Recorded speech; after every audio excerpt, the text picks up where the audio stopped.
It was just another Tuesday, nothing special. I was wandering through the library, feeling a bit nostalgic, and my eyes landed on a familiar cover, The Little Prince. It had been years since I'd read it, so I pulled it from the shelf. Ready to revisit an old friend, I found a quiet corner, sat down, and opened the book. As the pages parted, a small, faded piece of paper fluttered out and landed softly in my lap. I picked it up. The handwriting was neat, almost elegant. It read, "To whoever finds this, buy a stranger a meal today. Then leave this note in another book. A friend you haven't met yet." I smiled. It felt like something out of a movie. A cute little pay-it-forward game.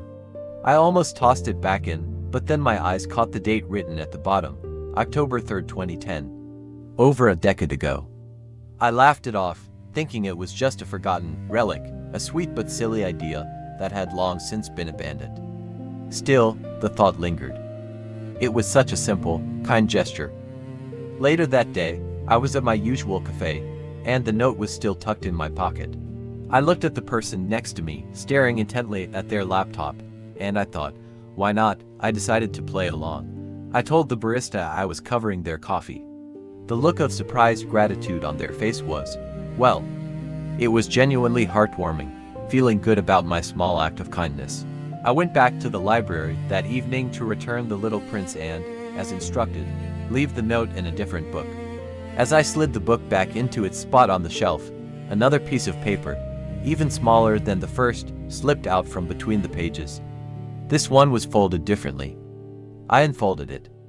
The handwriting was completely different, a bit more hurried. And the date. This one was from 2015. Wait. What was going on? Curiosity completely took over.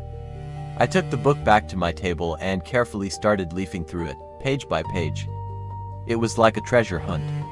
Tucked between the chapter about the baobabs and the one with the king, I found another note. And then another. And another. Each one was written by a different person, in a different year. They weren't just leaving the original note, they were adding their own. This single copy of The Little Prince had been a vessel, secretly passing along this chain of kindness for almost 15 years. Every time someone found the note and completed the act, they added their own message and passed it on. I spread them all out on the table.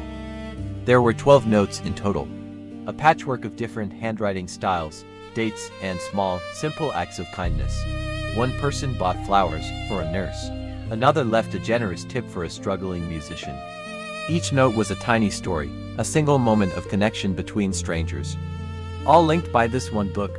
The oldest was from 2010, the one I found first. Then there was 2012, 2014, 2015, and so on, a nearly unbroken chain of goodwill. I read each one, feeling this incredible sense of connection to all these people I'd never met. It was like I was holding a decade and a half of human decency in my hands. The last note, the most recent one, was dated just last year. 2023. The ink was still dark, the paper crisp. This one felt different. It was more personal. It read, "My dad gave me this book when he was sick. He told me the greatest things in life are the connections we make with others. This chain is how I keep him close." Sarah, I just sat there for a long time, looking at all the notes. What started as a simple, anonymous request had evolved into something so much more profound. It was a legacy.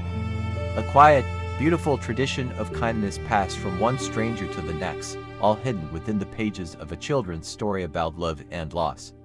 Now, it was my turn. I took out a pen and a small piece of paper.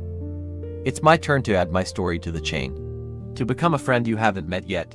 And I have to say, it feels pretty amazing.